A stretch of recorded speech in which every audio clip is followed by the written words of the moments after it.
Welcome back. I'm sitting here today with Karen Drexler. Welcome to today's show. Thank you. I'm delighted to be here. So, Karen, for the audience, can you give us your background and what brought you up to where you are today? Sure. Well, I'm an entrepreneur in the medical device segment, and what really got me here was an illness in my family. So when I was in high school, my father was diagnosed with diabetes. He was diagnosed as type 2, although he probably had late onset type 1, and ended up passing away pretty quickly from complications of the disease. And it motivated me to get into the medical area and to want to do things that would change the treatment paradigm. So that was really my primary motivation in getting to this point. Now, educationally, you have some pretty solid education. Well, thank you. I started with a chemical engineering degree at Princeton. By the way, I minored in theater and dance just to have some relief from the hardcore core science and math. I went on to get an MBA from Stanford. So, Karen, today you serve on a number of boards, and you're with a company that you founded. Or let me rephrase this: you're leading the company.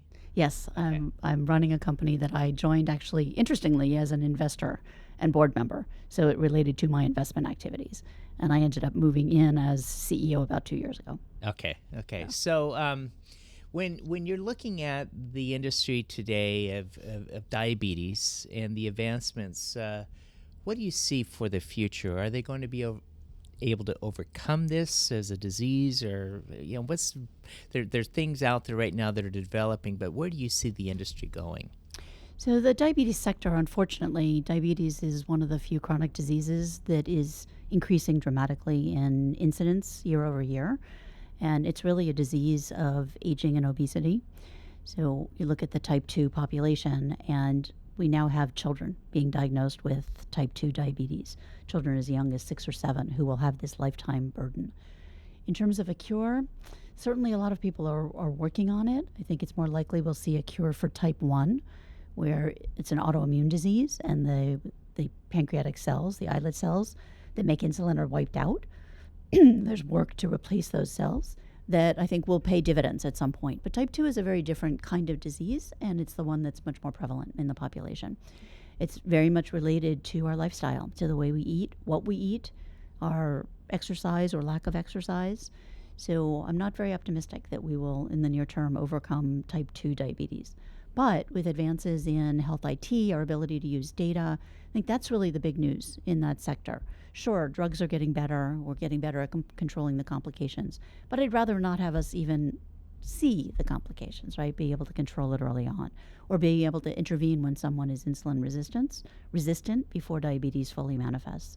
So being able to look at data, look at predictive numbers, look at biological factors, lifestyle factors, and recommend changes, whether it's to diet and exercise, or if someone has diabetes, look at how to optimally use insulin, which is the most powerful drug we have to manage the diabetes. It's not well used these days, especially in the type 2 population. So I am very excited about some of the breakthroughs in that area. So, breaking this down, insulin resistant, what does that mean? It means that the cells in the body the cell walls don't easily transmit insulin, which is circulating in the bloodstream, into the cells where they're needed, where the insulin is needed. So as someone becomes more and more insulin resistant, when they eat food and the food is converted into sugar to power the body, to power the mitochondria and the other cell functions, the body can't get rid of the sugar. It builds up in the bloodstream. And that causes all sorts of complications. So insulin resistance is not only a precursor to diabetes, but it's an underlying condition that is linked to a lot of other things like Alzheimer's and other chronic ailments. So getting a handle around insulin resistance early, before it's fully manifested, would be a great goal. Can most people turn around, most type 2, can they turn it around? There's really good data showing that people who are very early in the pathway with changes in diet and exercise can become more insulin sensitized, and some people completely get off medications and can be stable that way for a very long time. I don't know if there's data showing that they're totally out of the woods, that if they stopped being careful, that they wouldn't end up with difficulties down the road. But certainly there are many examples of people who've been able to completely get off of medications by making very careful changes in their lifestyle. You sit on several boards, including some a public company board. But I want to move to your current involvement with one of your companies, Sandstone Diagnostics. Can you elaborate on what it is and the mission of the company? Sure. So Sandstone was actually founded in 2012 based on technology that the founders had developed while working as research scientists at Sandia National Labs. And they were looking to develop a portable, flexible platform that could be used on many complex samples. So it could be used in the event, for example, of a bioterrorism scare, if we wanted to analyze crops or soil or animals. It's also applicable in many biological conditions. So the founders started the company in 2012, and it took a little while to hone in on what the first application of this technology would be. Turns out what the focus is in the fertility space. The first product is a home male fertility test, FDA-approved product that's sold directly to customers, and is really quite remarkable. The founders went out to raise their first real funding in 2014, and that's when I became aware of the company. So I've been an active angel investor for a number of years, and this came to my attention as something that could be of interest. I invest in teams that include at least one female founder. One of the 3 founders is female, so met that criteria. And I fell in love with the technology and with the team. I just loved how flexible it was. I also was really attracted to the fertility application. So fertility, or infertility, I should say, is a very large segment. 1 in 5 to 1 in 7 couples experiences infertility, as we have the average age of first birth for women getting older and older. More and more women experience infertility. But what's really unknown is that half of all infertility cases now relate to male contribution. And there's virtually nothing in the way of products and services on the male side. So I see the work in the fertility space with our first product as something that's just phenomenal. It's something that couples can use at home. Men can assess their fertility status. And what's especially motivating here is that many men can make a significant improvement to their fertility status by making changes to their lifestyle. Get a little healthier, lose a little weight, start exercising, and most men will see their sperm counts go up, which has a direct correlation to the time it takes a couple to get pregnant. So it's something that couples who can't afford advanced fertility treatment, which unfortunately is out of reach for most couples in the U.S., this is something that couples can do. It's a way that men can really feel empowered to help with the fertility objectives for the couple, as opposed to just being a bystander while the woman goes to the doctor and gets treated and gets tested. This is something that really makes it a couple activity. Now, what role does a doctor play in this home testing? So this is a product, again, FDA approved for direct to consumer, so you don't need to have a physician involved. If you look at our target audience, which is mostly millennial men, most of them don't go to the doctor. So they don't have primary care doctors. They're not going for regular physicals or checkups. The interface with the doctor, if a couple is not getting pregnant right away, is usually the woman going to her OBGYN. So the OBGYNs definitely tell women, if they're trying for a while and things aren't happening, that it could be their partner.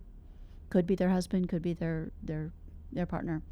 And even if the doctors recommend that their partners go in for testing, for semen analysis, it rarely happens.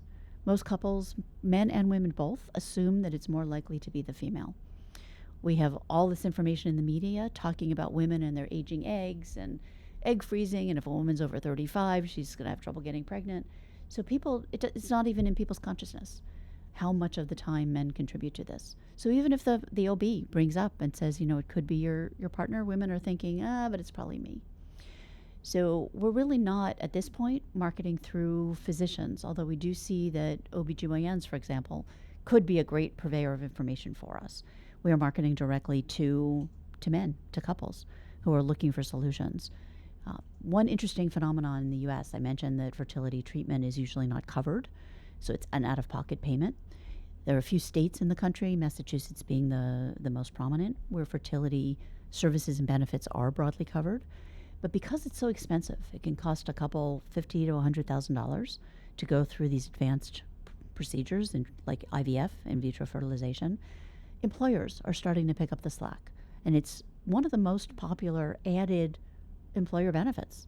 So if an employer adds a 20,000, 25,000, or maybe even an uncapped benefit, this is something, the evaluation on the male side is something that we really think is important as part of that couple's benefit for fertility. So that's another channel that we're pursuing, is looking at getting this added to employer benefits as a way to improve access for couples.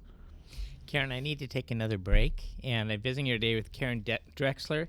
And, I find this area of Sandstone Diagnostics, what they're doing and helping make it more convenient for people to do the home testing, revolutionary. Mm-hmm. And I like to expand on this when we get back. Sure. We'll be right back after these messages. Grandpa, can we do chemistry? Papa, Daddy. Grandpa, let's do something fun.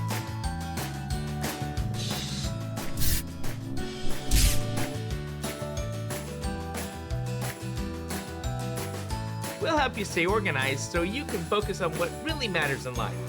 Give us a call today and see how we can help you start saving taxes.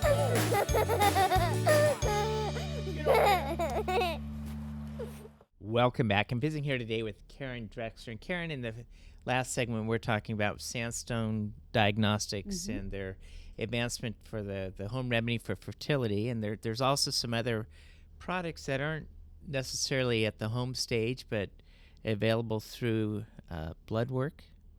Not available on the market yet, but the technology is incredibly flexible, and we have other projects underway that will help with improving outcomes just from general blood testing, where we're able to separate plasma right at the point of blood draw and increase the quality of the plasma to increase the ability of diagnostic tests to provide the most information. So it's very exciting. It's a broad platform. Where do you see the future going, say 5-10 years down the road? In general, healthcare is moving more toward point of care, more toward home. Certainly you look at millennials and they want to take more control over their healthcare. This is where some of the health IT information or companies come in. People want control of their data and they want to be able to manage their healthcare more proactively. We're also seeing that hospitals in many cases trying to get patients to go home or go into less intensive settings more quickly. And hospitals of the future may be more like intensive care settings or surgery recovery settings, but not broad care settings. I think we'll see a lot of changes in where care is delivered. And that's one of the reasons we're so excited about the platform that we have here at Sandstone, is it really enables more and more things to be done at the point of care, in a physician's office, at an employer clinic, or even in the home environment, as people want to take more control directly of their health. What role does stress play in infertility? It's a great question. Stress is a really important factor, both in male and female infertility. One of the ways it manifests is in poor sleep quality. So if you look at the male side of the equation, men tend to produce most of their testosterone when they're sleeping. And testosterone is important for producing sperm. So if men are very stressed, they're not sleeping well, they probably are not producing as much testosterone as they should, and they may have a lower sperm count than you might expect. So sleep quality, stress management is actually a very, very important factor. So it's So just dwelling on that a little bit, because I know in society today with the rapid change of technology and social media, the advent of the internet, it seems like time is compressed, anxiety is increasing. Yes. Do you have any, in the industry that you're in, any advice to individuals trying to reduce stress in their life? Well, I'll tell you some of the things that I do as well as some of the things around me, and I could do it better, believe me. But as an example, I find that getting up and moving around is a huge stress reducer for me. I don't do well sitting all day long.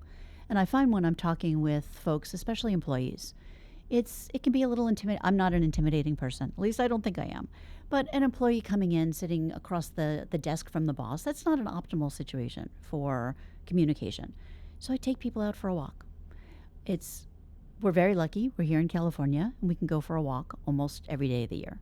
It's rarely too bad I even keep 2 umbrellas in my office. So somebody says, but I don't have an umbrella, we can still go walking in the rain. It's just much easier to have a relaxed conversation walking side by side around the block and looking at the flowers and the green grass if it happens to be winter here, not very green in the summer. And it just relaxes people. You can see the tension just falling off. People come in for a conversation, and a couple minutes into it, you're talking about the kids and the weather, and then you get into work, and it's great. I do a lot of driving. So one of the things that's important to me is finding ways for me to not get stressed out while I'm driving, because the traffic here is pretty bad. And I downloaded a bunch of meditation apps, and quickly I had people say, please don't meditate while you're driving. That's a really bad idea. So I don't use them while I'm driving, but I listen to classical music, or I listen to podcasts, or I try to do other things that will help me get through the traffic and not get to work already stressed. So those are a few of the things. You know, I've noticed today that in the world, you get out, you walk, you know, and you're outside. Yeah. There doesn't seem to be a lot of people doing No, that. no, Most of you're us right. are inside, Yep. tied to social media, and it's something generationally I think that we've transitioned into. Yeah. So that certainly helps. When my children were younger, I made a point of carving out time when I got home to leave the job behind and just have focused kid time. And that to me was so regenerating, being able to spend, whether it was an hour or two, just focused on the kids and really knowing that they were the center of my attention, just was a huge stress reliever for me in a way that, you know, as a startup entrepreneur, you're working all the time. I could get back to work later and really feel refreshed and invigorated, even if it was 9, 10 o'clock at night, having spent a couple hours with the kids. So on I'm going to move back to Sandstone. Yes, of course. We talked about upcoming products with blood and plasma work, and Yep. how soon do you think that'll be available? We expect to have some new products on the market next year, but we'll continue to support the male fertility product, about which we're very excited. The market is still quite nascent, as I mentioned. Levels of awareness and education around male fertility are still in their infancy. Most people are just unaware. But we expect to be rolling out some exciting partnerships, which will help us get broader access to the market and bring more couples the opportunity to improve their fertility in a way that they can afford. So individuals that are interested in learning more about Sandstone Diagnostics, how would they go about finding your products or getting this information? Sure. So the male fertility product is called Trak, Trak.